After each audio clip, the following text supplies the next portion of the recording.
नमस्कार। आज हम एक बहुत ही प्यारी और दिल को छू लेने वाली कहानी की दुनिया में चलेंगे। ये कहानी है भाईचारे की, उम्मीद की और उस जादू की जो साथ मिलकर काम करने में छिपा होता है। तो चलिए शुरू करते हैं ये खूबसूरत सफर। तो बात है एक छोटे से शहर की, जहाँ रहते थे 4 भाई और कहानी घूमती है उनके आंगन के एक खास पेड़ के इर्द गिर्द, जो आगे चलकर आप देखेंगे उनके लिए एक जादुई बगीचा ही बन जाता है। अब इस कहानी का जो दिल है ना, वो है ये 4 भाई और उनका जबरदस्त बॉन्ड।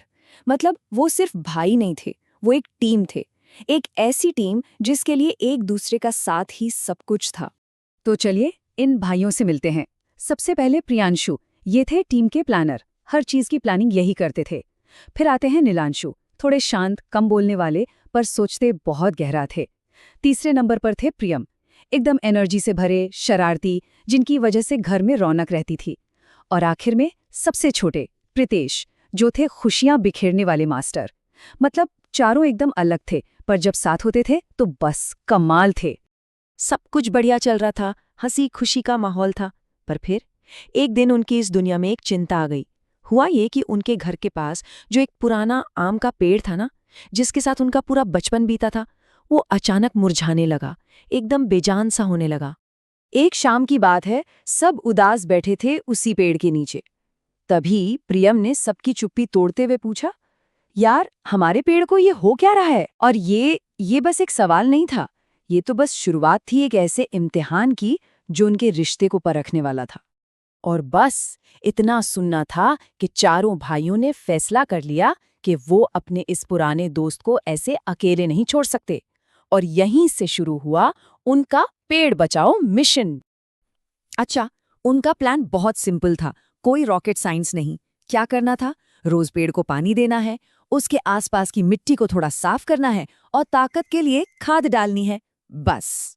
और उन्होंने अगले ही दिन से काम शुरू भी कर दिया। वो रोज मेहनत कर रहे थे, पर पेड़ पर कोई असर ही नहीं हो रहा था। वो वैसा का वैसा, सूखा और बेजान। धीरे धीरे उनकी उम्मीद भी कम होने लगी थी।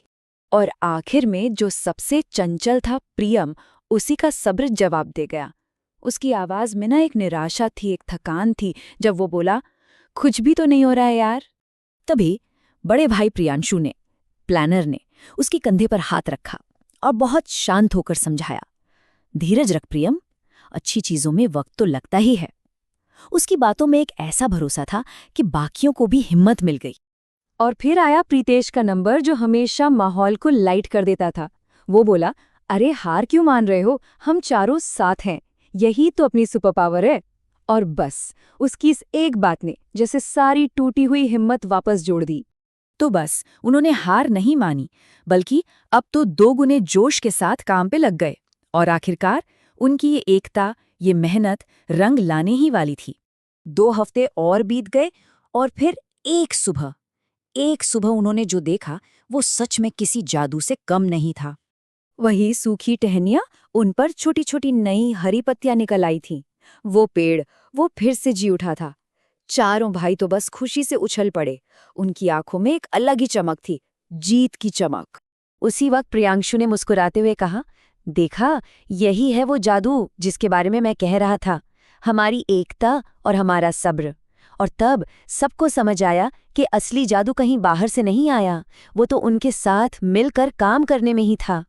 तो उस एक पेड़ को बचाकर उन्होंने सिर्फ उसे जिंदगी नहीं दी, बल्कि उन्हें खुद एक ऐसी सीख मिली जिसने उनकी पूरी सोच ही बदल दी। उस दिन उन्होंने एक और फैसला किया कि अब ये मिशन सिर्फ एक पेड़ तक नहीं रहेगा। अब वो अपने पूरे मोहल्ले को सुंदर बनाएंगे, हरा भरा बनाएंगे। और पता है क्या, उनकी इस कहानी से आस पड़ोस के लोग भी जुड़ते गए और ये छोटा सा मिशन एक बहुत बड़ा मिशन बन गया। तो इस कहानी का असली जादू क्या था? यही कि जब प्यार, सब्र और एकता मिल जाती है तो सिर्फ एक सूखा पेड़ ही नहीं खिलता, बल्कि पूरा का पूरा मोहल्ला एक साथ आ जाता है। और जब सब साथ हों तो सच में कुछ भी नामुमकिन नहीं होता।